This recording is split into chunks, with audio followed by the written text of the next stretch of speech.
Hi, hello, and welcome back to another episode of the Ideas Podcast. Thank you for returning. With me today is Linnéa, and we're going to be chatting about lots and lots of stuff. But first things first, this is not, as you know, really an L&D podcast. That's the cover story. The reason you're here is to find out what we're drinking. So, Linnéa, what are you drinking today? I am drinking an original Coca-Cola. Oh. That is my go-to beverage. There we go. I struggle with Coca-Cola.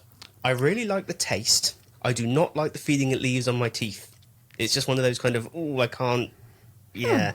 But like Coke Zero doesn't have the feeling afterwards for me, but the flavour is not great, shall we say. I would say any light product, that is, or any fake sugar product.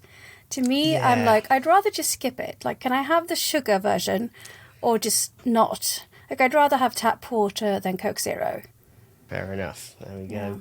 Yeah. And I am having coffee today in my rather fetching paint water mug. Games Workshop sent me, which was very nice. So I've been drinking coffee from the Many Worlds Taverns company. They're like a D&D themed coffee company. Oh, it's wow. Fantastic. So what have we've just finished a bag of Homely House, very Lord of the Rings oriented. This is every month they do like a special one-off coffee as well, where they also send you like items to use in your games of D&D and a pack of dice. Which is very cool, because I needed more dice in my life. You know, as everyone does. They have a YouTube channel, and we recently discussed on there the fact that there are two things you can't have enough of: coffee and dice. But excellent. Anyway, I feel like we've done that portion now, so let's dive in. I said at the start we'd do introductions, so Linnéa, introduce yourself. Tell us a bit about you. Oh, yeah. So the big identity question. No, but let's just do it simple. My name's Linnéa Sjögren. I live in Stockholm, Sweden, where I have my own L&D shop, I guess you could say. Mostly just me and a few sub-consultants when needed. I do basically anything, everything learning. I say I have a Swiss Army knife approach. So I am not an expert in one thing, but I can do most things. And my kind of motto in life is, how hard can it be? So usually I love trying new things, new tools, new software, new anything. Just seeing what you can do with it and what I can do that I couldn't do before. Brilliant, yeah. It's interesting that comes across in what you kind of share, in the variety of what you share. I think, you know what, we did the initial bit, but I say this isn't a planned podcast, but I always kind of do, what should we ask as the first question chat before we start? I'm going to change that. That's going out the window. Because I think this is a really interesting topic about generalism versus niching into one area of expertise.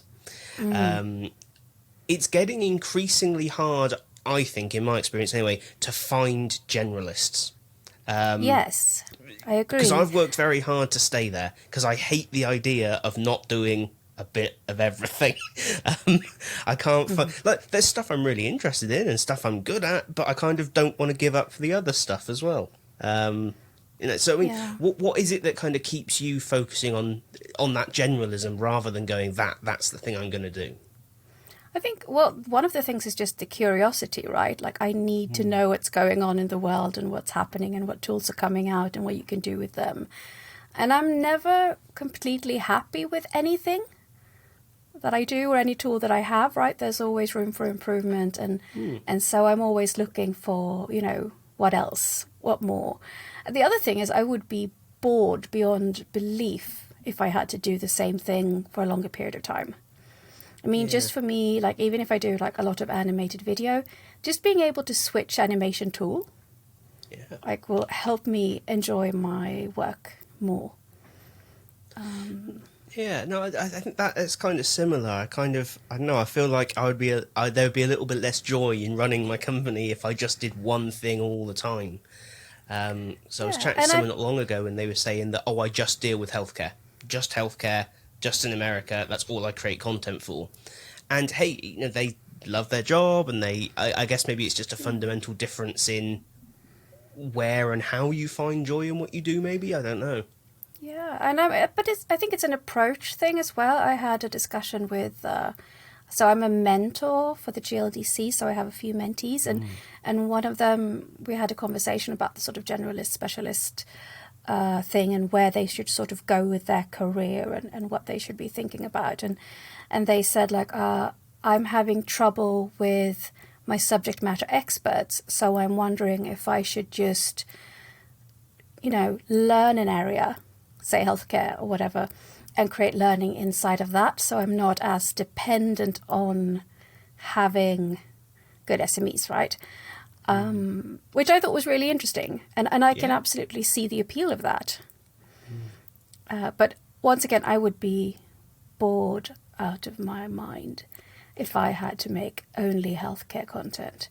And it's one of the things I love. It's like the variety of content I get to create, and because I get to learn new things as well, and I get to peek into worlds that I would never have. Because I make a lot of content for a cleaning company here in Sweden, and oh my gosh, the specifics, you never knew you needed so much knowledge to clean something. But once you do, you're like, yeah, this is serious stuff.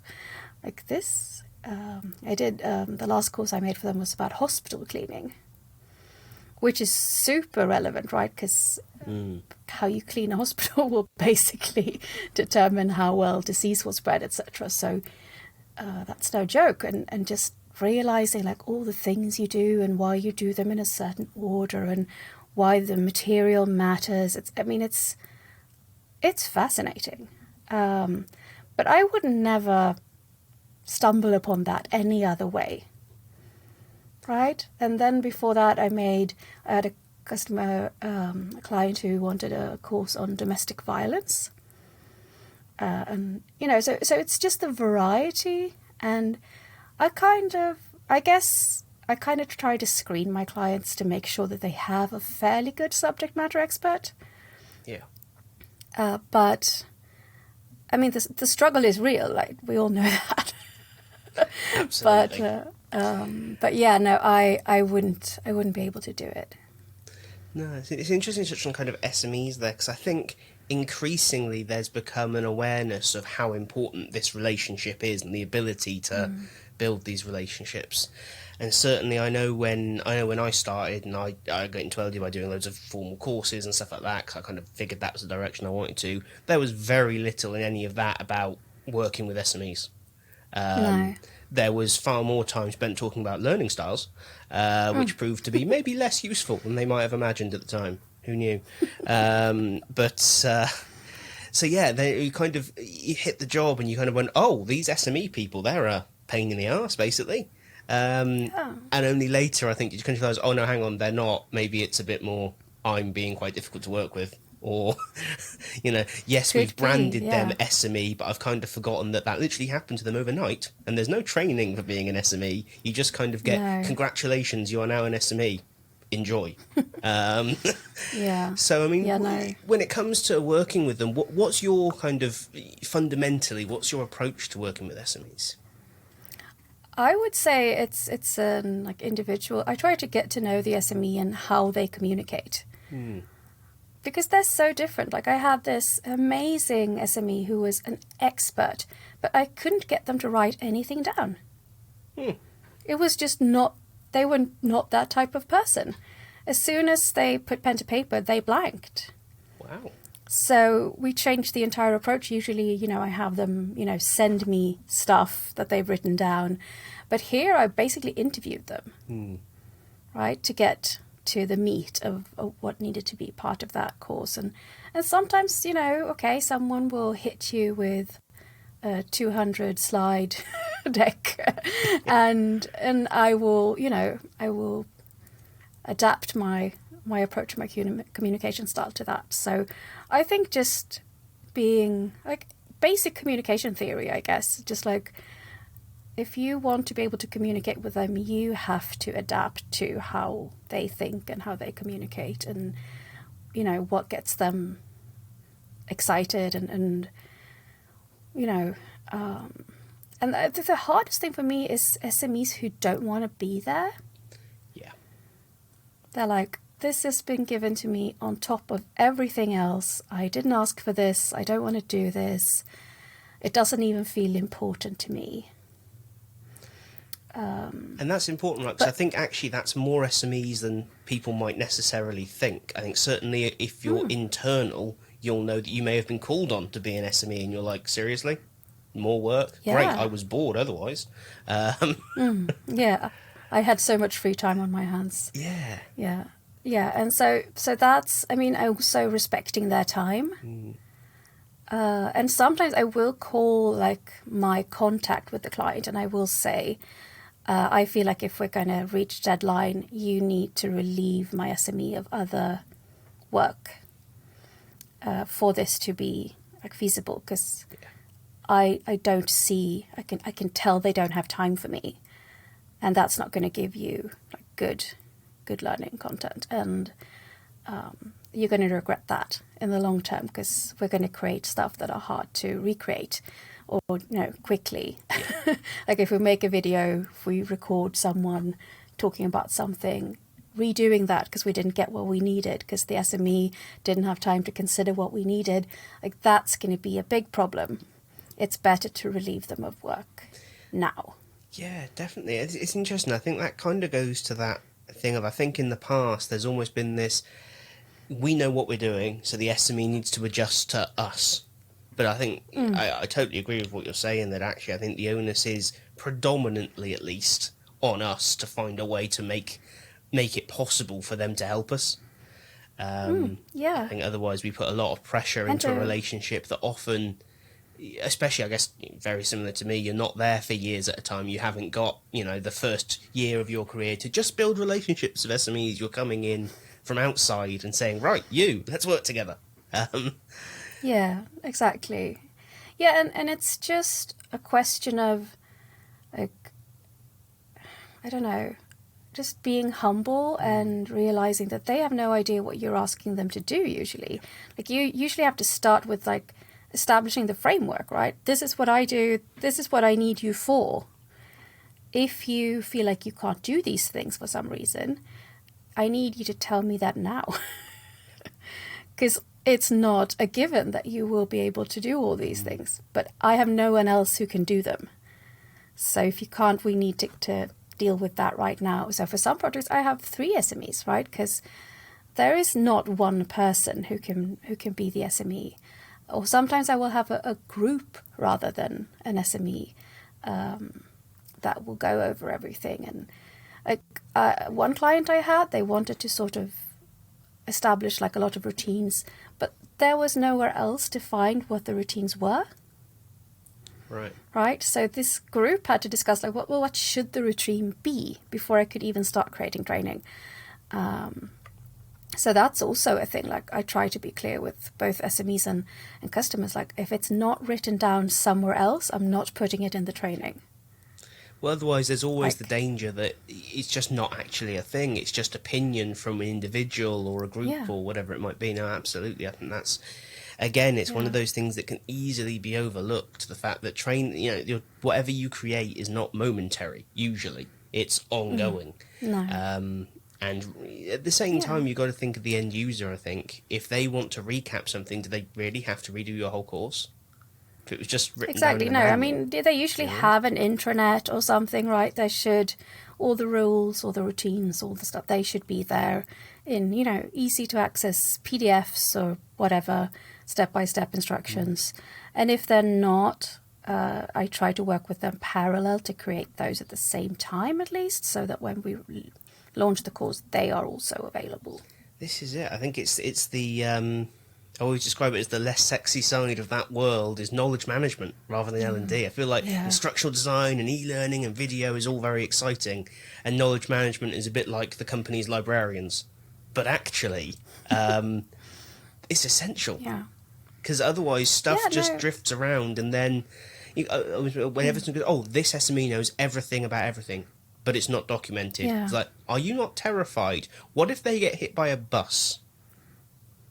I know it's a morbid thought, but Yeah, no, but it's also like your training can't be the rule book. No, this is it.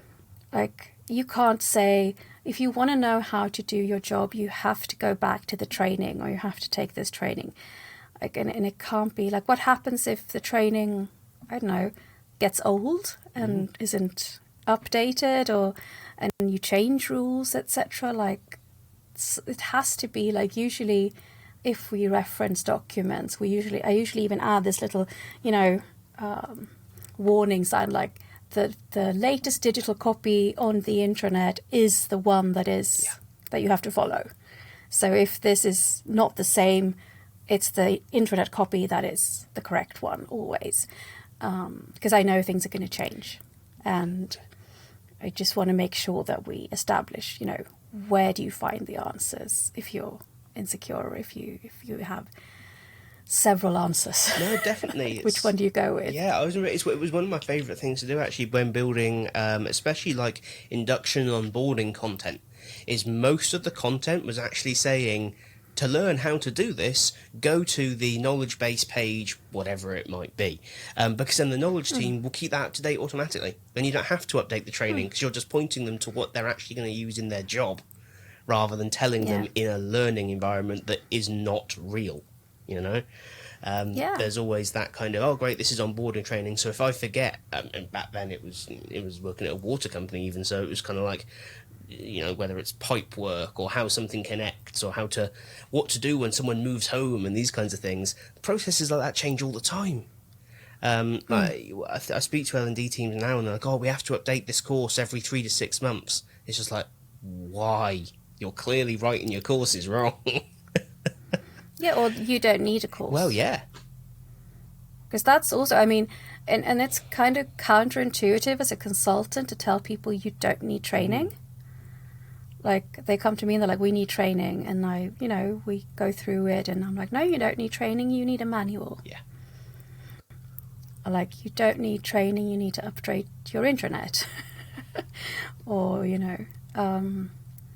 because if this information is not available anywhere, of course, people are not working in this way. That's a given. Try to create the manual first. And if that's still not working, maybe we should consider training, or just making a better manual, or making sure that people know where to find the manual, etc. But yeah, no, it's. But I find that for me, I kind of include that in learning, right? If you want to, like, when I say I work with learning, I don't just make courses. I make any and every type of content you might need to create, growth, learning, people doing their job correctly, effectively, etc. And it doesn't really matter what format that has or what label we put on it. To me, it's learning. Yeah, and it's funny, I find more and more that I'm speaking to clients as performance. We're using that kind of language rather than learning, because I think I get why we are learning and development, and we talk a lot about learning and the science of learning, and it's all important, but it's not actually what the business wants. The business doesn't want learned employees. They want competent and performant employees. So I do sometimes wonder if we're kind of, as an industry, focusing a lot on the process and not actually on what we're trying to achieve. It's quite interesting, because when you read, whether it's stuff by Guy Wallace or anyone else who really focuses on performance, you do kind of read it and go, that's all the best practices of L&D captured in that industry. And maybe if we focus a little more, it would be more effective, certainly. It's interesting you say about as a consultant, it's tricky or counterintuitive to say, you don't need training.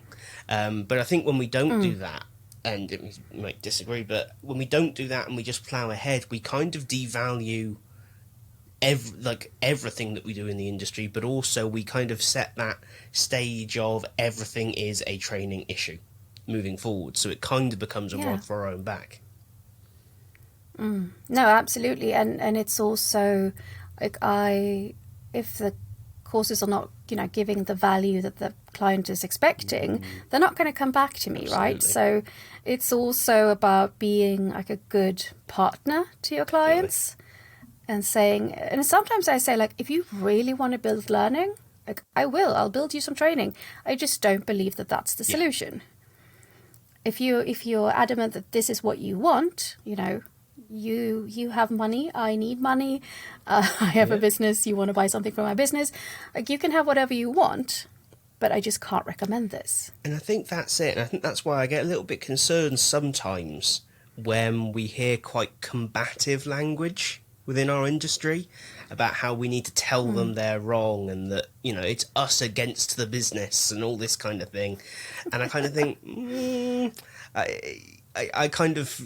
I always use a phrase, I run a business, not a religion. Like, it's not the learning gospel of Tom in my business. It's, that would be interesting, right? though. But we're very much on the view, it's sort of similar, that if a client wants something that we're like, oh, that doesn't sound like a good solution, well, let's, rather than saying, no, you're wrong, we're the experts, you know what you're talking about, give us a seat at the table, ugh, what a phrase, all that stuff, it's much more an approach of, well, look, here are our concerns, this is why we don't think this is the right way to go, but ultimately, it's your business. L&D is I would argue L&D as an industry is a servant industry. We are there to support the completion of other stuff, and maybe just that acknowledgement of we make no business money. L&D just costs money in terms of real world finances. We are an expense, and we can talk about generating money for the business indirectly and that kind of thing. But as far as a business is concerned, sales generate money and L&D is an expense. The danger is that if we create ineffective stuff, we become a luxury expense as opposed to a necessary expense, right? That's quite interesting. Yeah, and also, I think it's also about offering them an option, right? Something else, instead of just saying this is a bad idea or you're doing everything wrong. You can be like, I have concerns about this. I have a counter proposal. Yes. Like, this is what I suggest. This is what I think would help. Or like, why don't we start here? So sometimes I'll try to work like in stages. Like, let's not start with building learning, right? Let's start with doing manuals. And once we have manuals, we can evaluate how well they work, if people find them or not. And then we can discuss, do we need training or do we maybe need an information campaign? Because that could also be, because there's also this kind of grey area between information and training or learning, right? Where they want to stuff information into the format of training to get the ticked boxes and the etc. And so also trying to be clear about, no, but this is not a training issue, it's a communication issue. And, maybe we could use the LMS for this or your platform, etc. Like, I'm not saying that's not an option, just let's not call it training. Let's say we have information modules that you have to take to be up to date, right? That's fine, just don't call it training. And I feel like sometimes we kind of go, oh, that's a distinction without a difference. But I really don't think it is. Because I think it's fair to say, certainly from my perspective, as an end user, I have very different expectations of what I will get out of training versus reading some information or a comms piece, as I'd often refer to it as. And I feel like in most of the jobs that I've had that haven't been L&D, the amount of training that I've needed has been minimal. What I needed was information clearly communicated to me. Whether that's a PDF or a video or a whatever it might be. Yeah. An email or a website or anything. No, and that's the thing, right? So I think I try to be a business consultant in a sense, not just an L&D consultant. So I will come in, I will help my clients buy an LMS if that's what they want, to create training if that's what they want, evaluate training, create training strategy, yada, yada. But when we want to talk about results and when we want to talk about like real world application, so for one training we made posters to go with it, that would go up on the physical workplaces, like in the kitchen or whatever that they share, because just to remind them, like it's a it's a 7-step process, whatever, right? So we made it like an infographic. The infographic turned into a poster. The poster went up everywhere. And what's that? That's information. That's not training, right? But it's together, they're strengthening the possible outcome success of this endeavor, whatever we want to call it, training, information, business, blah, blah, blah.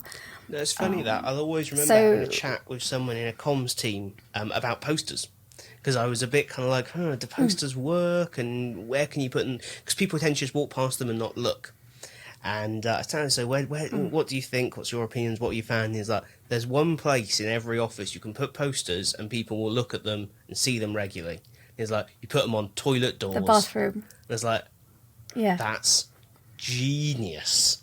And all of a sudden I was... And so underused. It's funny, all of a sudden I was walking around like, went to the toilet, closed the door, I was like, posters all the time. Didn't even realise I was looking at them. I wonder how much that's sunk in over the years.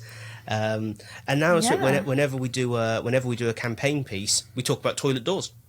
And everyone kind of goes, really? And you're like, yeah, no, seriously, you are missing out on a massive communications opportunity if you're not putting comms on toilet doors. Yeah. And people are amazed by it, but it's certainly not training. No, it's not, but it can help increase the results of training. And that's the thing. So we need to talk about, because that's also, I mean, one of the things that drive me crazy is, manager involvement in behavioral change, etc., right? So people want training for behavioral change, and you're like, we can be a part of that, but we can't be the biggest part of that, and we need your management involved, and it's a culture thing, and yada, yada, and, yes, we can help assist in that. But there is no training that will make you change your behaviour, especially not if it's half a day, which is what you're asking. Or my personal favourite, the 15-minute eLearning module that will fundamentally change your beliefs about the workplace, right? Yes. That's hypnosis, though, right? That's what it is. You click next twice, and then it's just... Well, it's going to have to be. Yeah. You're brainwashed. It's a funny old... Yeah, if it's going to give any results. Yeah. No, but so... and I think also both being a good business partner, but just even if you're an internal L&D, just managing expectations, right? Just being clear about this is the results you can get from training. Like training is amazing. Training can do so many things, but it can't do this. It can't do that. It has limitations. Yeah, absolutely. I think even if you are internal, having a decent understanding of the business that you're in, I think is still really vital. Yeah. Because I think, especially at the minute, I was having a chat with someone the other day that I'm mentoring, and we were sort of chatting about what should they be doing right now. Their business is undergoing a little bit of contraction because of the economy that we're now heading into. They're in a space where there are going to be redundancies, but not within learning and development. They're already a very small team. So they're in the position where the business acknowledges their importance. He said, but how do I now kind of promote doing new things and all this other stuff whilst acknowledging the fact that the business is contracting, not growing? And I was quite impressed, actually, that someone on an internal team was thinking in that way, because I think quite often we do fall into that kind of L&D ego side of, we are the most important department in the business, and, how could you even think of reducing L&D or not spending money on X, Y, and Z? And part of me gets it, and part of me knows that when my first year, I was probably exactly like that, because we work in the industry because we see how important it is, right? And we love it, and we're passionate about it. But the reality is, if a company is contracting, it's probably not the time to go, let's talk about a new LMS. No, probably not. And just also, I think the tone in which you create content needs to be adapted to what's going on in the company. So if we're going through reductions and, people are getting redundant, and you can't have a video with your, CEO going like, hey guys, everything's so great. Welcome to this course. You're not releasing that Yeah. during that time. You know, you could do a more like somber version of that, like, hi guys, you know, there's a lot going on right now. Things are changing in the industry and the world, and therefore we have this training to help you adapt and, you know, help us grow, etc. That's fine, but you just need to match the tone to what's going on if you're doing new stuff. Absolutely. I think, and that's such a simple thing to do as well. But I feel like sometimes it's easy to become blind to it, right?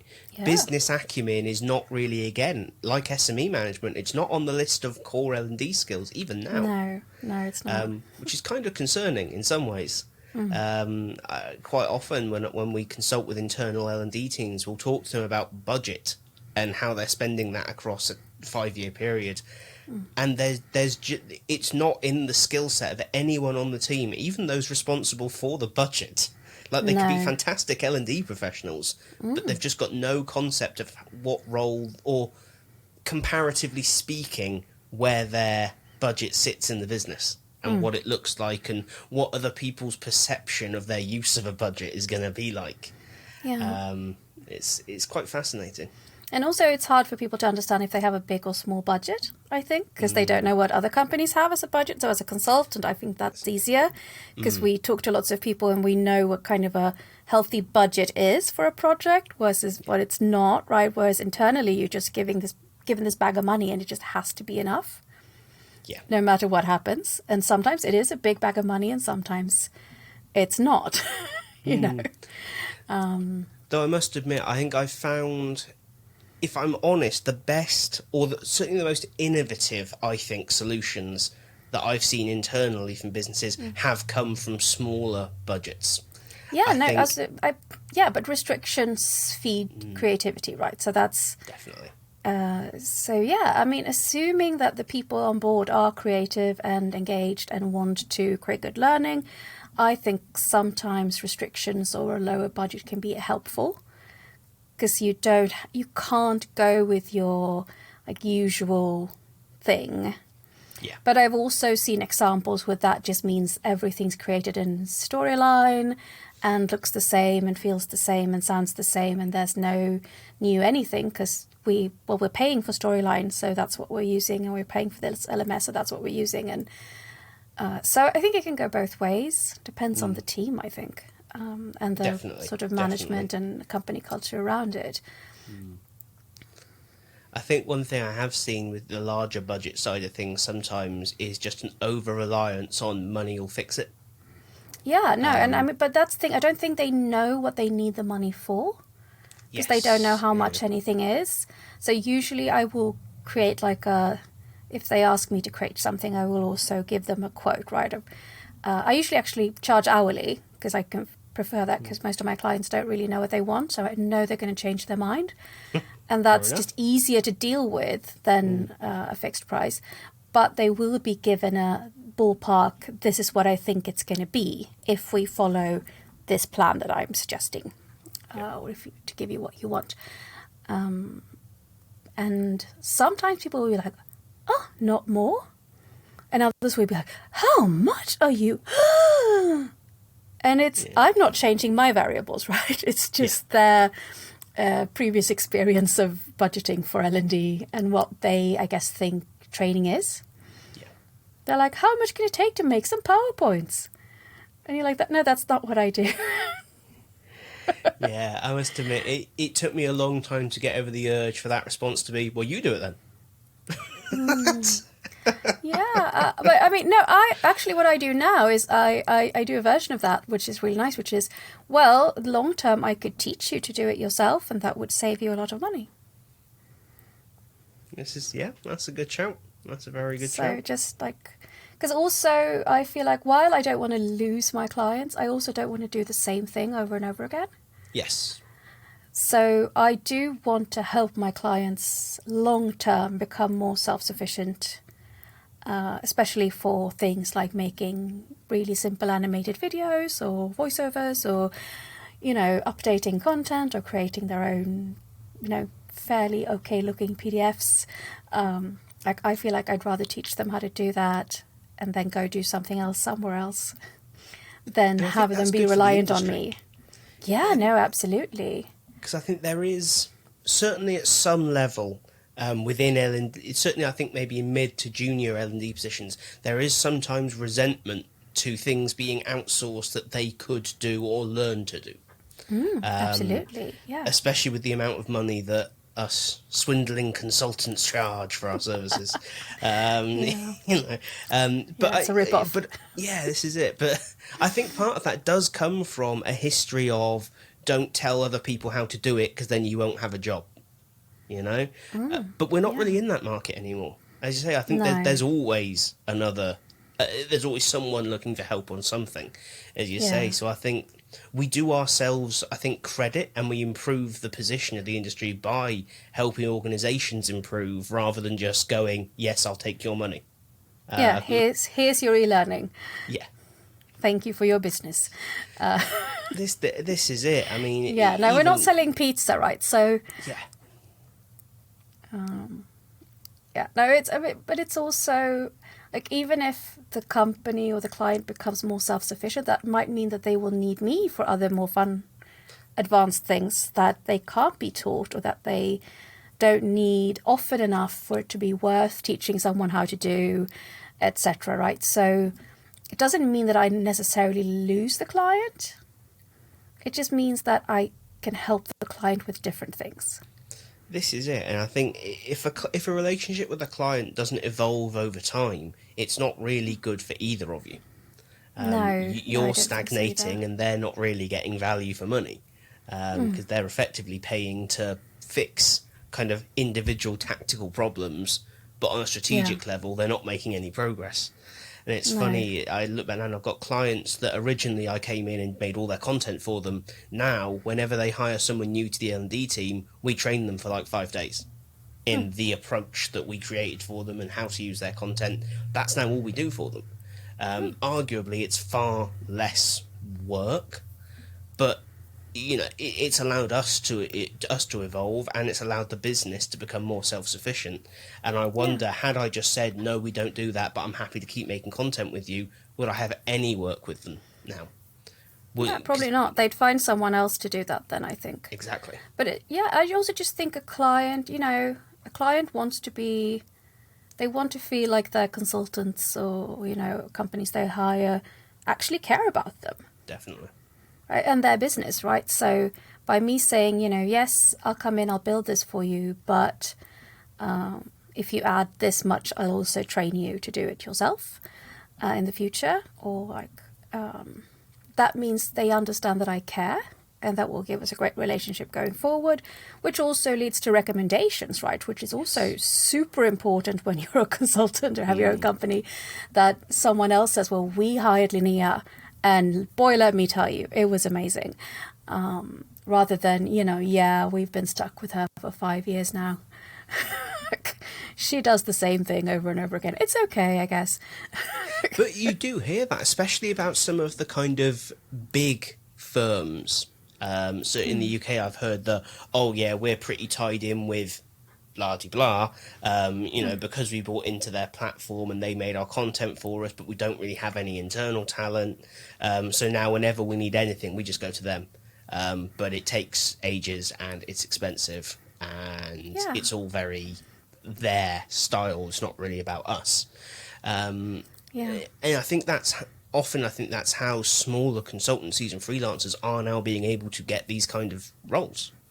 Because you do kind of go, well, how can an individual or a 3 or 5 person business compete with these big companies? It's like, well, that's exactly how, by behaving like a small organisation rather than an industry Goliath kind of thing.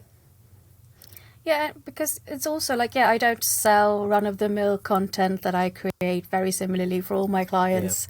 I don't use templates that I've created that we use over and over again. It's all bespoke, right? It's all, it's all their fonts, all their colours, all their style, right? So I will then source, the type of video, the type of animation, and the type of, imagery, etc., that is consistent with their brand. And that makes people confused sometimes when you go into a new relationship with a client. And I'm like, okay, so I need your graphic, identity guidelines, right? I need all your color palettes and all your logos, high resolution, and they're like, what are you going to do with them? And I'm like, well, I'm going to sell them on the black market. yes. I was like, no, I'm gonna make sure that all your content looks like your branding, even though I made it. And so if I make something for someone else, that it's not going to look the same. And they're like, oh, that's really nice. And you're like, yeah, kind of nice. It's kind of the job. It's kind of what I do. No, but I think sometimes, because I'm not necessarily like, I know some companies, there's the marketing department and the L&D department, and there's not necessarily a bridge between those, which there should be, by the way, that they should basically be attached by the hip. Because there is so much overlap in what they do and the tech they need and platforms, etc., that I don't see why they are not closer connected in general. But usually the communication department then cares about the brand guidelines, right? And the L&D department hardly knows they exist. This is the sad reality, and I always kind of promote that kind of, whenever you're starting an L&D kind of project, you want someone from, whether it's brand or visual identity or whatever your business calls it, you want them on the project, only to consult, yes, but and I think L&D gets nervous when we talk about, give brand a sign-off. We're not talking about the content and the delivery format, but just let them look at your content and say, hey, actually, that's not how we use the brand, The logo is not supposed to be on this colour background. This is simple stuff, it's but it's not a big deal, and it's actually a big help, especially if you're not a graphic designer yourself. Yes. To have those eyes that are trained in that way, you should see that as an asset, not an inconvenience. And a potential time to get saver. their help. And I mean, they might have a great template that you can use, right? So like an amazing PowerPoint template, or they might even use the same video software you do, and they already have like great logo animations, etc., that they reuse that you could use. Just get really cozy with your comms or branding or whatever department. Awesome. Yeah. Well, we're crazy enough. We're coming up on the end of our hour, which has flown past. But I always like to finish with the same couple of questions. So, as you look out on the L&D landscape as it sits before us today, what do you see and get really excited about and think, yes, I want to see more of that? And what do you see that you're less excited about or wish you weren't seeing? Okay, so I guess I was at this workshop right before summer to see like soft skill training in VR. That got me kind of excited. Like there was training for like unhappy staff members. Like if you want to, how to, as a manager, deal with your unhappy staff.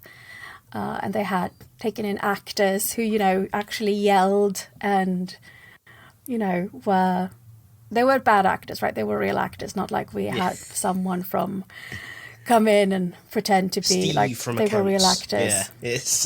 Came in and pretended to be angry for a bit. No, but they were real actors, and it was a very different experience. And it also took away all the, like, you can't play with your phone at the same time, you can't check your email at the same time, right? It's completely consuming with all your senses, which also means that I believe that's going to be great for attention, right? Because you're not going to be distracted in the same way, and you have to make decisions, right? And you get consequences, and it's more like a real-life simulation. Well, it's the closest you get, right, while using tech. So that was fun, and now I want to do that. And I need to get a really good 360 camera and a bunch of actors. But that's exciting. I think what I see that I hate is the people who are just continuing to buy the same things, publishing the same things, like the SCORM swamp, if you will, right? Where it's just And they continue buying these platforms or these LMSs that are so restricting. And they have no idea, because they don't have the tech skills in-house to understand what they're buying. And then they're like, oh, no, we can't do that. We can't do this. We can't do, you know. So that's saddening me a lot. I mean, there's lots of good things coming up, but unless people are picking up on that and sort of going with it, it doesn't really help that just a few people are, you know, looking to the future. Yeah. So, yeah, the stagnancy is what worries me the most, and like the complacency. I definitely agree with that. And I think when you go to a conference these days, it's quite concerning how samey a lot of the big solutions have become. Like, even the ones that started off being very breakaway, on the edge, different, have kind of just gradually moved back to the safe ground of the centre. And I just admit, I do struggle at the moment to look, especially platform-wise, I struggle to look out there and say, wow. Like, there are some cool potentials, but everything is either, like, not quite there yet, but has good ambition, or has no ambition and is never planning to change. Yeah, and I mean, but what I see when they are developing platforms, etc., as well, is nobody's really considering pedagogy, right? It's just like tech. So there's too much tech thinking and too little pedagogy thinking. And everyone's just trying to make sure that they have all the features everyone else has, so that they can't be, knocked out of the competition because they don't have this or that feature. Rather than be like, we actually thought about how learning works, and we created this framework that is helpful in learning. What I do like, I see some platforms that are a combo, like a communication and training platform. Yes. Yeah.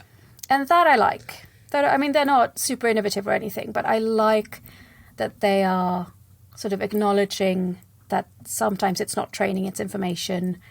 And since it's hard to differentiate sometimes, we can keep them in the same space, or we can use the same app so that the employees don't need to have two apps, etc. Like that makes me a little happy. Yeah, I think it's kind of similar in that I quite like kind of Docebo, LearnAmp, Thrive to a point where they're all kind of focusing on not just upload your SCORM file here.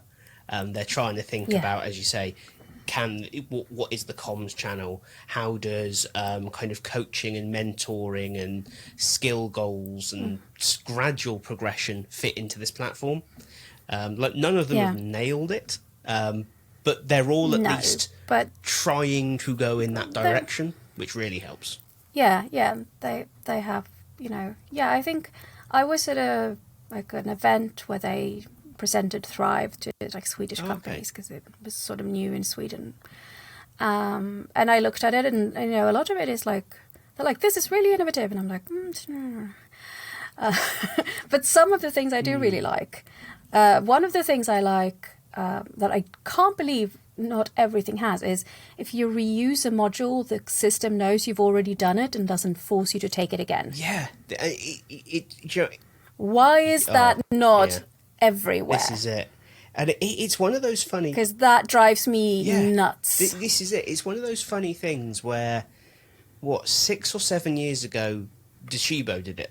And it was actually one of the main reasons we brought that in at the company I was in at the time. Because no one else offered it. It's because, you wouldn't put the same bit of learning in multiple learning pathways. It's like, yeah, you would. Definitely. Well, the moment that came out of the house, it was like, you fundamentally do not understand what learning is here, do you? Like, this is...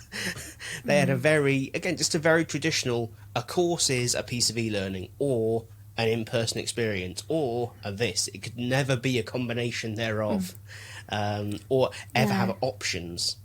Like, it blew their mind. I was like, well, I'd like to give people the option. Go to a session, complete the e-learning, or listen to a podcast, but you only have to do one of them. They're like, well, it's just not made for that kind of thing. Like, really? And that's pretty basic. Yeah, exactly. No, and that's, yeah, it's sad that that is still hard technically with the like platforms, etc., to achieve, because it's such a simple thing, really, right? To say we would like to give you options. Because we don't really care. Because I try to say, like, I don't really care how you learn the thing. I just want you to learn the thing. I just want you to, you know, do whatever correctly. And I don't really, I mean, if you didn't even take the training and you still learned how to do that, like, I'm not even going to be upset, because that was the end goal. The training in itself means nothing. The end goal means something.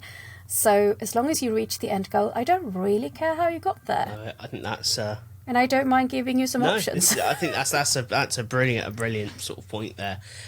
So we are up against time. So there's loads of things that you're doing. You've got your YouTube channel that we'll link in the description. You've got GLDC. Tell us a little bit about GLDC.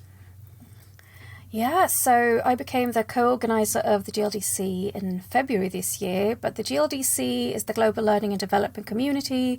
It started out being like a hangout space for people in L&D, basically doing Friday meetups, just going to different breakout rooms, getting to know people, helping people, very like organic and spontaneous. And it's grown from there. So now we have meetups on Wednesdays as well. So we cater to all time zones. And we have a platform. We have this group on Thursdays who just talk about like articulate storyline, eLearning Heroes challenges, stuff like that.